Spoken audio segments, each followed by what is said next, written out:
Nabulabog ang lahat. Morojun Akmadalib biglang umalis na pagkatapos ng weigh-in. Hindi na nga ito nagpa-interview pa sa media. Japan, ano nga ba ang ginawa? Bakit nangyari ito? Narito ang buong kwento. Sa gitna ng matinding interest ng mga mamamahayag at fans sa weigh-in para sa undisputed super bantamweight world title, kontrayan kay Naoya Inoue at kay Morojun Akmadalib mula sa Uzbekistan.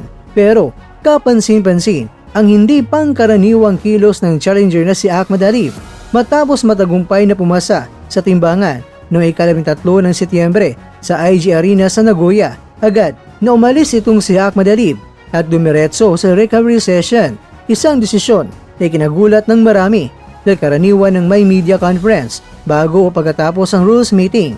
Habang itong si Inoue naman ay dumalo at nagpakita ng kahandaan. Itong si Akmadalib ay piniling umiwas. Ang dahilan, ayon sa kanyang kampo, mas malagang unahin ang kalusugan at mabilis sa pagbawi kaysa magbigay ng mga pahayag sa harap ng media. Tumimbang si Akmadalib mga kakwento ng 121.3 pounds, halos 300 grams na ibaba sa itinakdang limitasyon ng Super Bantamweight Division, bagamat ipinakita niya ang isang matipuno at matigas na katawan. Pero kapansin-pansin naman ang pagkaulma ng kanyang pisngi na palatandaan ng malaking pagbabawas ng timbang. Gayunpaman, sa harap ng mga haka-haka, nanindigan si Akmadalib na nasa mabuting kondisyon siya. Anya, nag-almusal ako at nakainom ng tubig. Hindi ako masyadong nagbawas ng timbang. Natural na nasa ganitong timbang ako ngayon. Hindi ako na-dehydrate. Subalit, para sa mga maraming taga-subaybay ng boxing, tila may misteryo sa likod ng kanyang mga salita.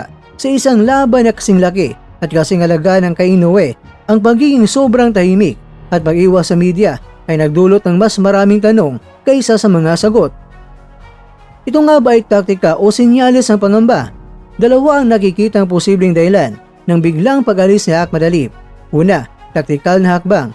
Maaring sadyang iwasan niya ang media upang mapanatili ang focus at hindi maubos ang enerhiya bago ang laban. Ang hindi pagbigay ng interview ay maaring estratehiya upang guluhin ang isip ng kampo ni Inoue at gawing mas mahirap hulaan ang kanyang tunay na kondisyon.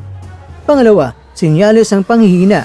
Posible ring indikasyon ito na hindi ganun kaganda ang kalagayan ng Uzbek fighter matapos ang ginawang weight cut, pero saan ay hindi ganito ang tunay na dahilan.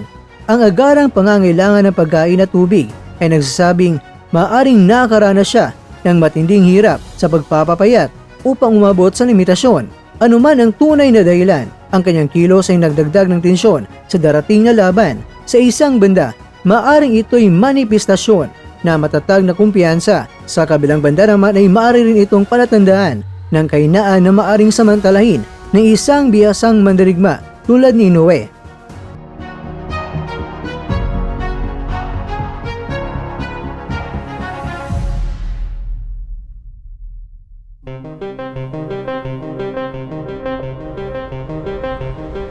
Mga kakwento, sa huli, nananatiling palaisipan ang hindi pagharap ni Akmadalib sa media ay mas lalo nitong pinapainit ang interes ng buong mundo sa kanilang sagupaan sa entablado ng boxing. Akma, ano na? Gumagawa ka lang ba ng mga eksena para kung matalo ay may dahilan ka na? O di kaya'y totoong diskarte mo ito para agad nang magpahinga para makarecover ka at sa gabi ng laban ay sobrang handa mo na.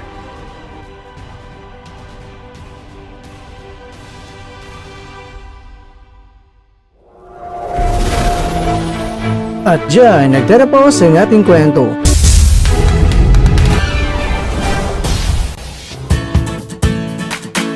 Maraming salamat mga kakwento sa inyong panonood. Pero baka naman mga kakwento ay nagustuhan niyo po ang kwento natin ngayon.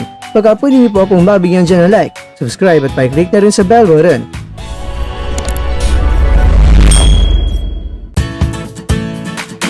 Pero bago tayo tatapos mga kwento, syempre, shoutout po muna tayo dyan sa ating mga kakwento. Kay kakwentong Christine Azurin, kay kakwentong Double M Vlog, kay kakwentong Binis Laban, at kakwentong nanonood ngayon, shoutout siya dyan. Bueno, dito na po muna ang ating kwentuhan at abangan nyo na po ating susunod na video. At dito na po yan sa isang channel na kung saan maaring ito'y mga kwentong di pa na kwento sa inyo.